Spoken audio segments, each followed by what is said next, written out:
вопросы. Скажи основной игрок.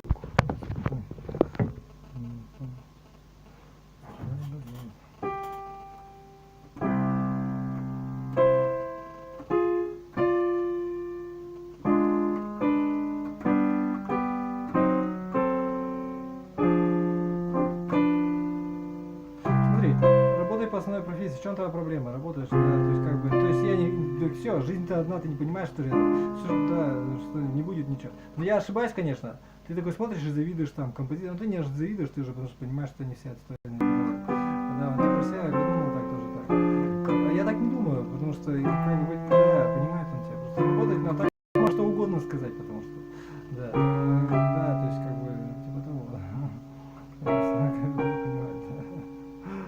Чтобы интересно было жить. Чтобы вот что настоящее. Потому что хайт можно что угодно сказать. Да фу, да, понимает, да. Как бы, да. Ну да, критизм, соответственно, взрослый.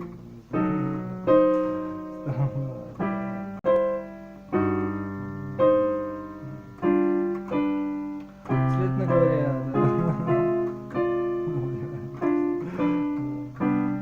нет, женщинам это вообще не надо. Заморачиваться даже не надо. Это реально просто. Видишь, оказывается, ты же, да, это понимаю. Да. Что-то я же вам говорю, что да. Хороший у них. Ну нет, что, время есть, время. Не знаю, как, не знаю.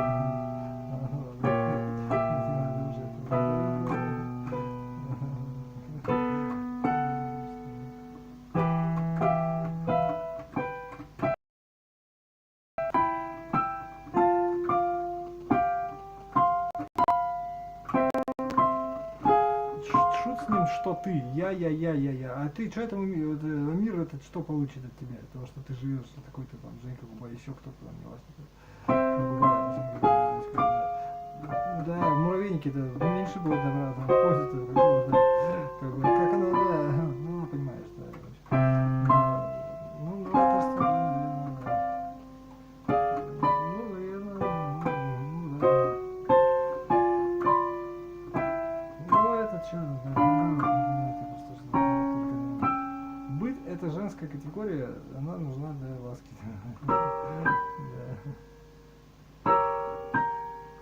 Плащ-палатка, там, палатка, ну да, плащ-палатка.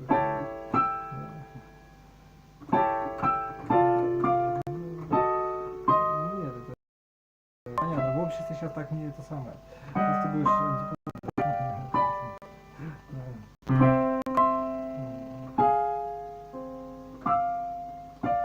наверное, потому что вокруг она понимает, да, противно, знаешь, я просто,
Времечко не тяни, растяни уже. Ладно. Нет, это не то, нет. Это я.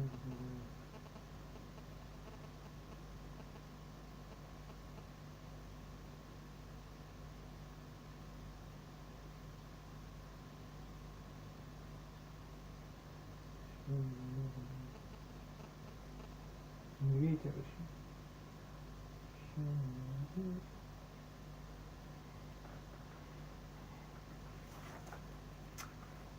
Безобразно, как-то все безобразно вообще.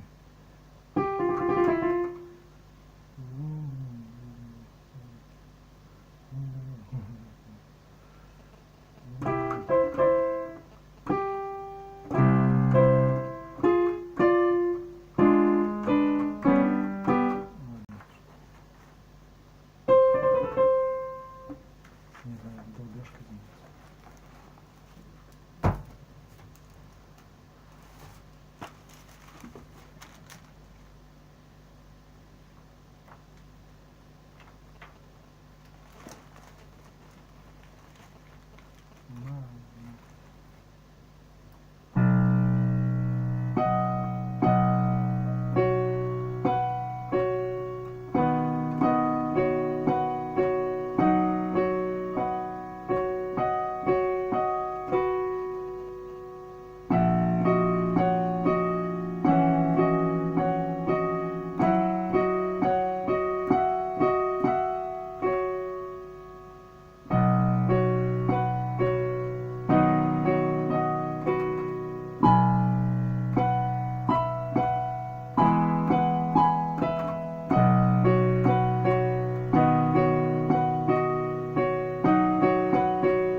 Я опять голодный.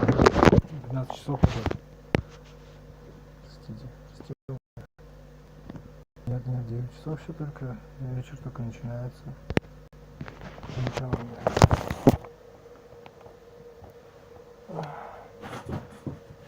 Кушать хочешь?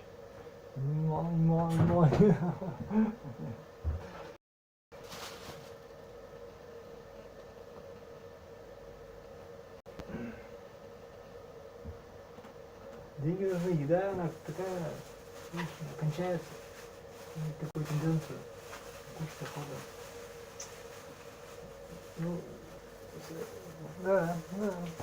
Не, у меня денег нет, не буду сейчас сказать. Раздаришься пока что.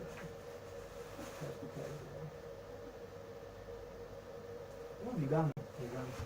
Тоже чем нашел. Да, только бесхлебный, бездрожжевой и безуксусный. Бесконсервный, так сказать.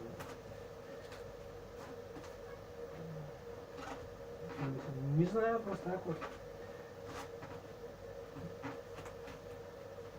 Может взято, но как бы. Попробуй сам, короче. Не знаю, что там происходит, короче, но она как бы роляет, как бы. Ну, как мне кажется, может у тебя не будет ролять, черт его знает. Вот, но молоко тоже. Ну,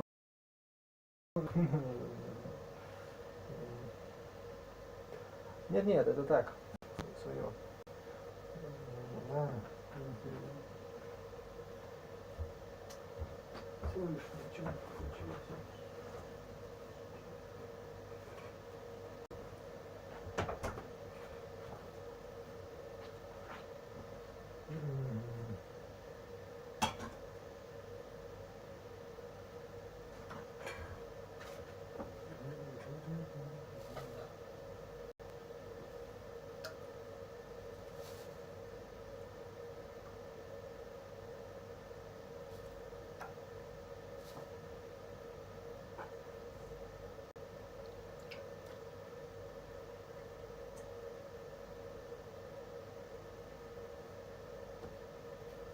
Сейчас уже не всем, конечно. Просто пагубную страсть, вычка, ну, да. Не знаю, я пошел, наверное, да, это интуитивно, но сейчас я думаю, мне легче уже будет. У меня такие планы, что, да,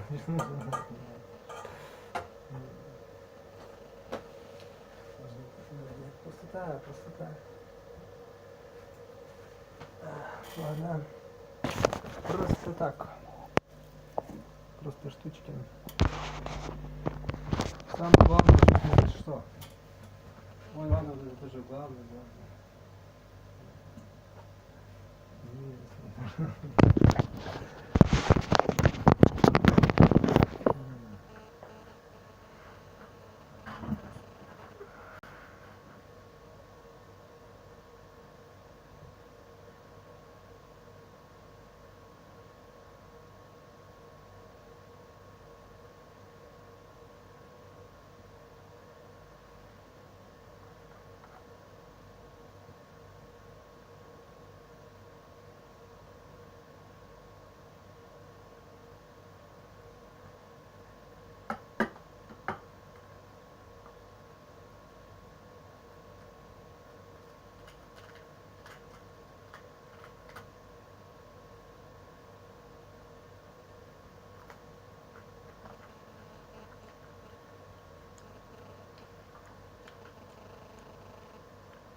Скрепся. Ажиотаж. Ага.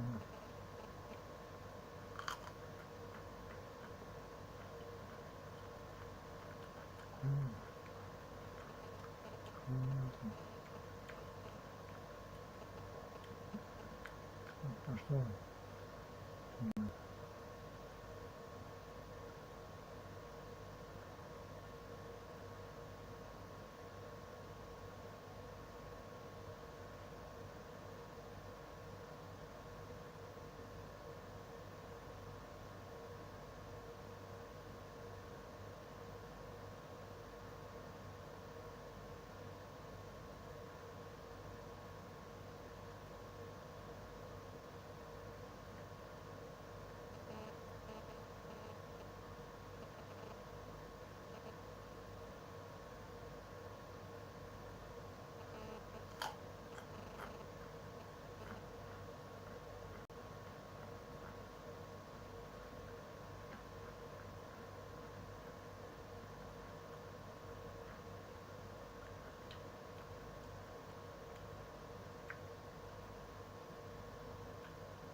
Hi, I'm Mark Brown, and this is Game Maker's Toolkit. Most video games have a very strange sense of time, if you really think about it. There are day and night cycles with sunsets and sunrises, and some characters go to bed when it's dark and get up when it's light. But in general, time stands still, with characters stuck in a bizarre stasis until you make some kind of action. So the bad guys of Gotham City will dutifully wait for Batman to finish up his side missions before causing any more carnage, and kidnapped characters will sit tight until you get around to rescuing them. But there are a few games that decide to do something different, and actually simulate events in real time, with characters moving on schedules and events playing out automatically at set moments. I want to call these real-time games, but that's a bit confusing, so let's call them clockwork games instead. And it turns out there are some striking benefits to this approach. Over the summer, I played through Outer Wilds, which is an interstellar archaeology game where you bounce between planets in a rickety wooden ship, seeking answers about your miniature universe. And what makes this game truly special is the way the entire solar system is constantly changing as time goes on. Take this pair of planets, which is known as the Hourglass Twins. At the start of the game, the Ash Twin is covered in a thick layer of impenetrable sand, while on the Ember Twin, you can explore a network of underground tunnels. Over time, though, the sand shifts from one planet to another, permanently closing off the tunnels on Ember, but revealing a bunch of towers on the surface of Ash. Likewise, the planet of Brittle Hollow starts off intact, but slowly disintegrates as it gets sucked into a black hole. And a wandering comet makes its way around the system. This has fascinating ramifications. For one, as the Outer Wilds devs have said, this adds an extra dimension to your exploration by making when players explore just as important as when. You can't only think about the world in a spatial sense, but also have to consider it in a temporal sense, as areas you want to explore might be blocked off by the time you reach them, while others might not be accessible until much later on. The other advantage is that it makes the world feel natural and dynamic, because the world is always changing. Of course, open world games do see changes. Megaton can be wiped off the Capital Wasteland in Fallout 3, and Tarrytown can be built from the ground up in Breath of the Wild. But these things always happen in response to choices and decisions that you make.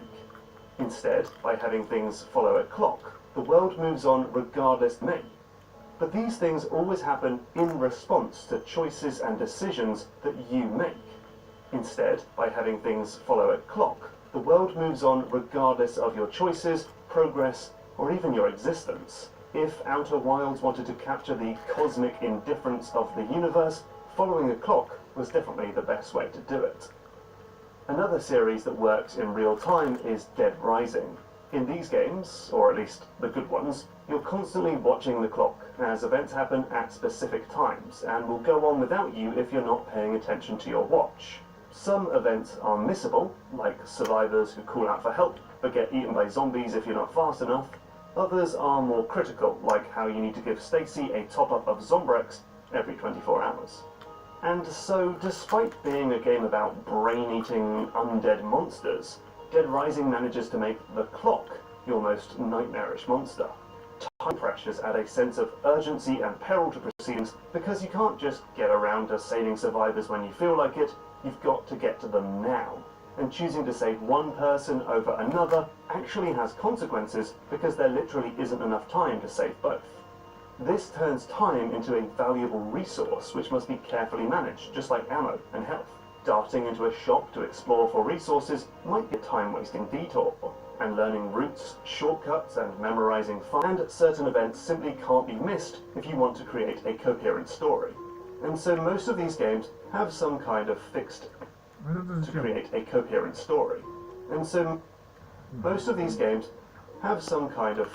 endpoint. After playing Outer Wilds for 22 minutes, the sun goes supernova and destroys everything in sight. In Dead Rising, Frank's helicopter will return after 72 hours, 6 hours in real-world time. And in Majora's Mask, which is perhaps the quintessential clockwork game, the moon will crash into the Earth in 3 days' time, which is about an hour of real-world time on the default speed. And at that point, the most common thing to do is to take inspiration from the movie Groundhog Day and just make time loop back around to the start. Hi, I'm Mark Brown, and this is GameMaker's Toolkit. Time loops can be a very clever gameplay system. Take The Sexy Brutale, which is a murder mystery game that is set in a hotel that runs on predictable clockwork schedules. In the very first part of the game, Reginald Sixpence is shot and killed with a rifle by a mysterious masked man. But when time loops back around, you can plop a blank cartridge into the gun, providing the knock-on effect of saving Sixpence's life. So the loop becomes a key part of the gameplay structure, as you learn information over repeated viewings of the murder, and then throw a spanner in the works by manipulating the scene at the exact right point in time.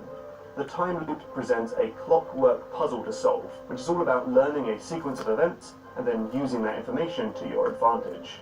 A similar system exists in the Shakespearean clockwork adventure game Elsinore. Here, you play as Ophelia, and over the space of a few days, Hamlet kills your father and a mysterious assassin ends your life.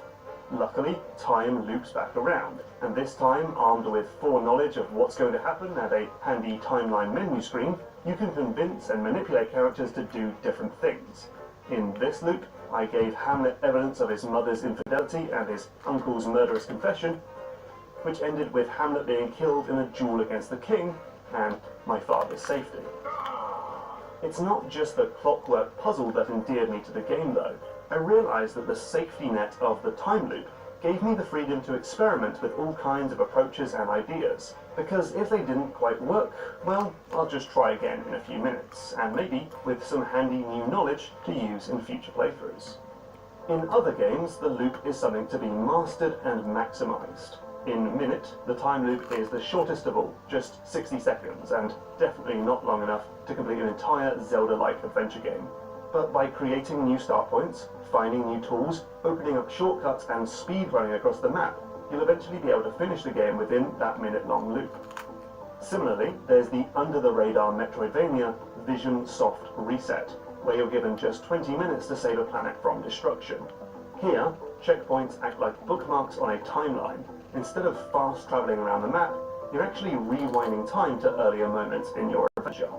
Some stuff comes with you, like new abilities and passwords. Other stuff, like extra heart containers, don't survive the rewind and must be picked up anew if you want them.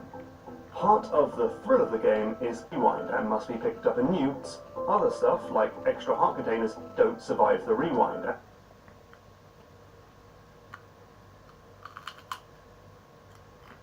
and must be picked up anew if you want them. Part of the thrill of the game is carefully maximising the creation of new bookmarks. For example, at one point in the game, I ventured deep within the planet to power up a machine and then worked my way back up to the surface. All in all, the round trip left me with just 12 minutes to spare, which would make the rest of the game a bit of a tight squeeze. So, I did it again, this time racing my way to the machine and back, now with experience and a filled-in map to help me. I got back with 16 minutes on the clock and saved a bookmark with plenty of time to spare. That felt pretty good. When it comes to designing one of these loops, a key question is length. Outer Wilds designer and producer Lone Bernal has said, "We wanted to keep things short enough that failure and death did not feel frustrating, but we also didn't want the player to feel like they were constantly on a time limit. Also, if players are expected to build a mental model of the timeline, it needs to be relatively short. A short timer should also be combined with a compressed world size, so no matter where you go, you'll find something interesting within the time limit. Minute is carefully designed so that everything is reachable within a few seconds, leading to a densely packed world that spills off in all directions." The time loop is certainly a handy mechanic then. It wraps a nasty design problem up with a rather attractive bow, and creates cool new consequences for the player with clockwork puzzles, freedom to experiment, and temporal mastery. These are some fantastic games, and more are on the way. such as the one-room mystery game 12 Minutes, and Deathloop, which comes from the developers of Dishonored. But a time loop is, ultimately, a contrivance. It's a gimmicky solution that calls attention to itself in a very loud way. And while I think that's fine, it ultimately won't work in every type of game or fit every type of narrative. And so, I'm left wondering if we can create more clockwork games, but without the loop. Well, one idea is to use smaller, less obvious loops that don't rip you out of the simulation when they repeat. Hitman levels are made up of lots of small loops, with characters on repeated schedules that might take 5 or 10 minutes to repeat. This gives a pretty convincing emulation of reality, but without the messiness of a complete level-wide time loop. And another solution might be to investigate systemic and randomized events crafted by the developer and therefore can go on forever. Things like the weather effects in Zelda and MGS5 provide that feeling of time moving on outside of your control. Likewise, traffic patterns in open world games and characters in simulations all use simple rules and interconnectivity to create the illusion of reality without the need for absolute clockwork choreography. See this video for more on that. But for something more radical, let me tell you about a section in Deus Ex Human Revolution. At the beginning of the game, you're told that you need to hop on a helicopter and whiz off to an office block to save some hostages. Now, you'd be remiss for thinking that these terrorists will happily wait around forever and won't do a thing until you get there. That is how time works in most games, after all. But actually, no. If Jensen is a bit busy and waits around for too long, most of the hostages will be lost. 8 people, Adam. 8 good men and women whose only crime was to come to work today. And those so-called pro-human purists slaughtered them. Letting the hostages get killed doesn't lead to a game over of any sort, but your inaction does change the story and your relationship with other characters, if only a tiny bit. And so maybe this proves that it's okay for games to be serious when they say you only have a certain amount of time to do certain tasks, provided that the punishment for not getting there in time is simply a change in the story to reflect your inaction, or perhaps just leads to you missing some content altogether. And here's the thing, modern games already have so much filler content that I don't think it would matter much if some players completely missed it because they were too busy doing other things. So imagine a Batman or Spider-Man game where crimes are taking place in real time, and as a superhero, you've got to make the call of which criminals to chase down and which ones you're going to have to miss. Of course, such a system can't be implemented lightly. Time limits are understandably controversial among players for the way they put pressure and stress on your shoulders. And for many, the idea that game content can be missed goes against the completionist nature of slowly and methodically completing every task on a map. So I understand if this sounds like the worst idea imaginable. But still, given the unique advantages of clockwork games, perhaps time could be the missing ingredient needed to spice up the samey and static open world games we keep seeing. Let me know your thoughts in the comments below. Hey, thanks for watching. Tell me about your favourite clockwork games in the comments. Did you know you can support GMT when you buy games on the Epic Game Store by using the creator tag? Yeah.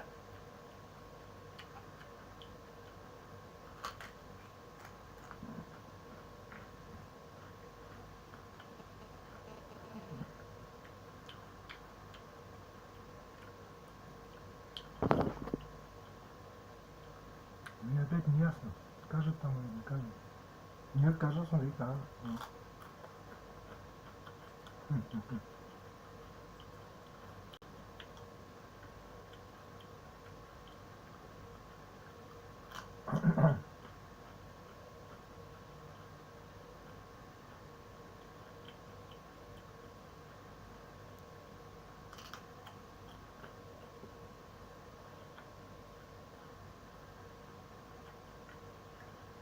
Он уж этот сутил, что с тех сторон...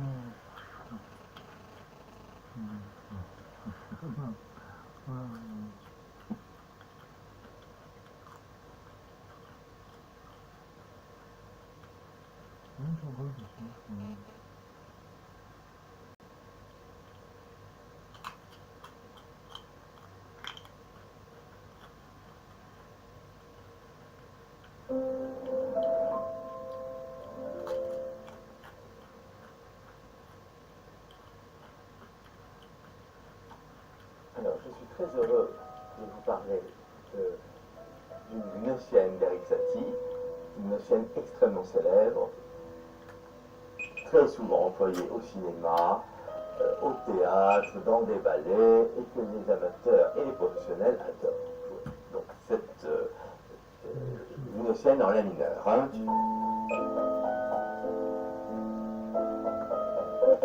Alors, un petit conseil. Vous devez absolument jouer cette pièce d'une manière simple, absolument dépouillée de sentiments et d'expression. Si vous vous mettez à jouer avec de l'expression, avec du rubato, ce que j'appelle rubato, que nous trouvons chez Schumann, Chopin, Liszt, cette pièce deviendra très facilement insupportable à l'audition. Vous devez jouer quelque chose de très simple, implacable. Cela ne doit pas bouger du tout. Quelque chose...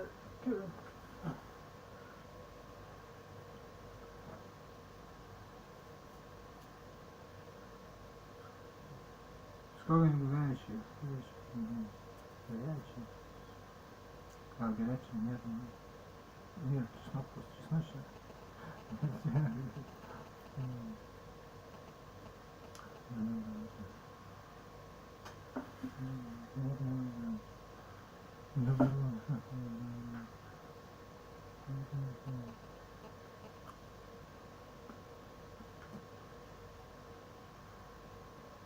Alors, il vous met des basses, des rondes. Il y a un La.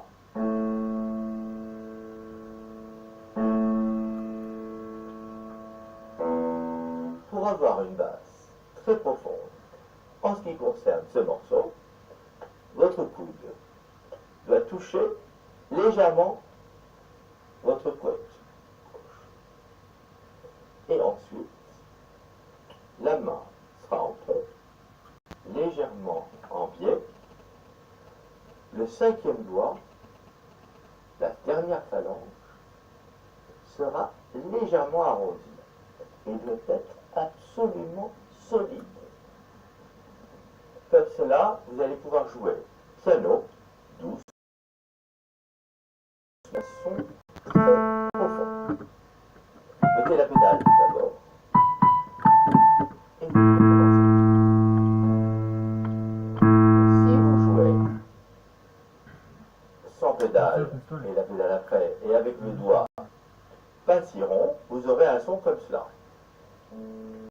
Il sera un petit peu tristounet, et qui ne donnera pas du tout la profondeur de cette pièce. Sachez que pour avoir un jeu profond, il faut avoir des basses. Ce sont les fondations de la maison. S'il n'y a pas de basse, tout s'écroule. Donc s'il n'y a pas de main gauche, la main gauche, c'est primordial. Donc vous avez d'abord cette main, comme ça, et vous pouvez commencer le morceau. Surtout, ne bougez rien, ne bougez pas de tempo, et ne faites aucun sentiment.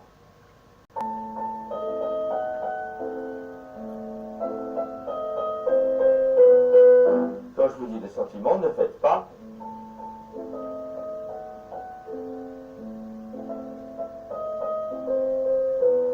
Beaucoup d'amateurs jouent comme ça. Ils pensent que c'est bien, mais ce n'est pas bien, parce qu'au bout de 3 minutes, finalement, c'est extrêmement lassant. On s'ennuie. Je vous assure, il faut jouer très simple. Je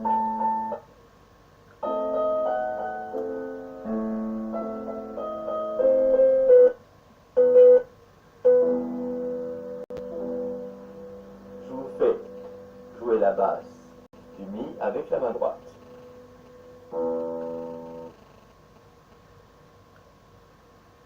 Comme ça, elle est plus profonde et plus déchirante.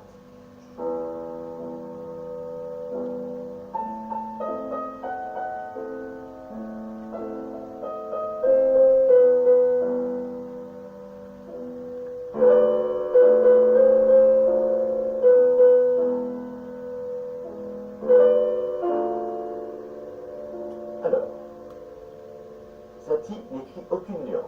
En revanche, il écrit des petits textes légèrement surréalistes, qui sont absolument charmants.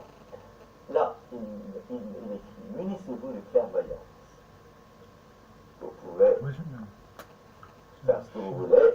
Pour vous, la clairvoyance. Moi, pour moi, la clairvoyance, je ne sais pas, j'essaye peut-être de retenir le son, le tempo, pour contrôler la situation.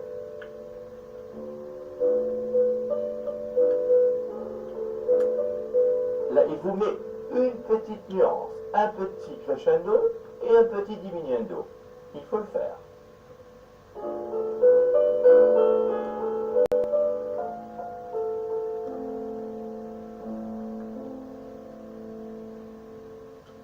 Seul pendant un instant.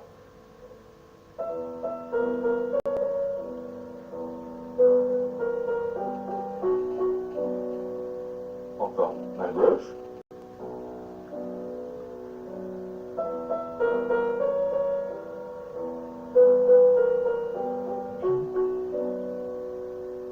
Alors là, moi, je me suis permis de jouer forte. Je pense qu'il faut le faire avec le pouce. Vous fermez le poing et vous attaquez le fa dièse très fort. Comme ça.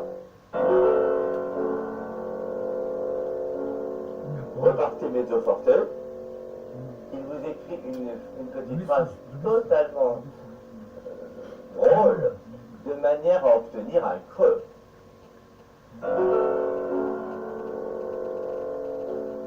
Mezzo forte, de manière à obtenir un creux.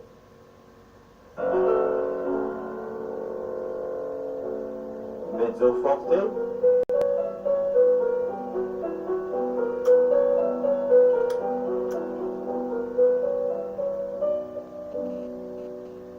et là, au lieu d'écrire pianissimo, il écrit très perdu. Donc, je vous conseille de mettre la deuxième pétale, una corda, et jouer extrêmement doux en demi-enfoncement.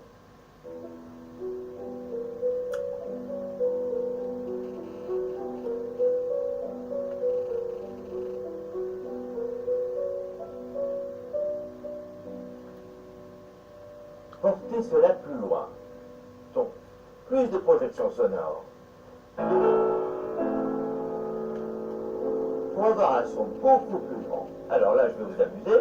C'est une attaque un petit peu comme du karaté. Ouvrez la main, comme ça. Et avec le bras, vous allez attaquer le mi basse. Je vous donne un exemple sur la note grave du do.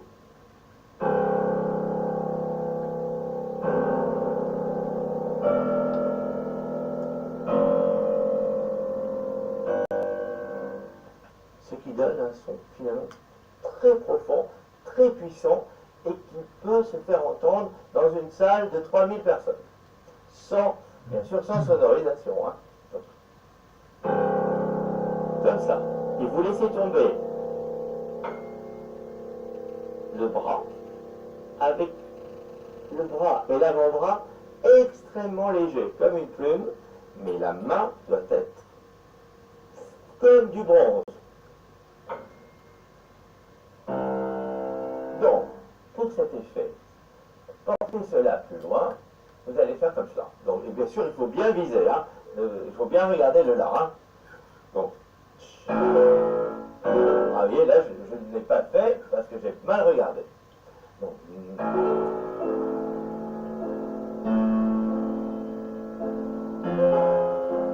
voyez, ouvrez la tête. Je pense que cela veut dire ouvrez le son. D'ailleurs, il écrit un crescendo.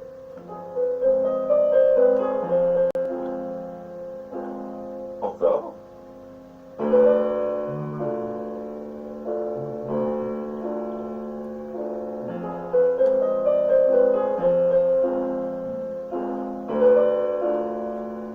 Et là, moi, je joue double forte, le plus fort.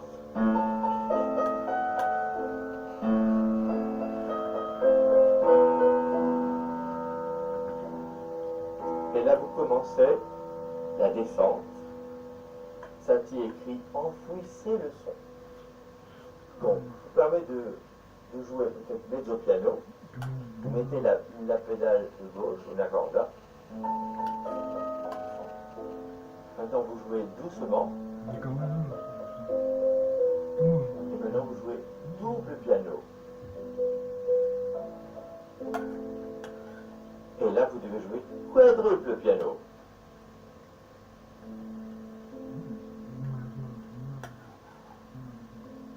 Et laissez mourir le son. Et délicatement, vous enlevez la pédale. Et après, vous enlevez les mains, doucement. Et surtout pas comme ça. Doucement. Ce qui donne une atmosphère. Je vous souhaite bon courage en travaillant cette petite gnossienne. Peut-être imaginez-vous dans un tableau de Magritte et imaginez que ce petit personnage, Monsieur Eric Satie, se balade derrière vous et il vous chuchote dans l'oreille des petites phrases. Poursuivez-vous soigneusement. Munissez-vous de clairvoyance. Pour ce qu'il est là derrière et qu'il murmure pendant que vous jouez. Et je pense que vous allez jouer soudain très très très bien. Voilà.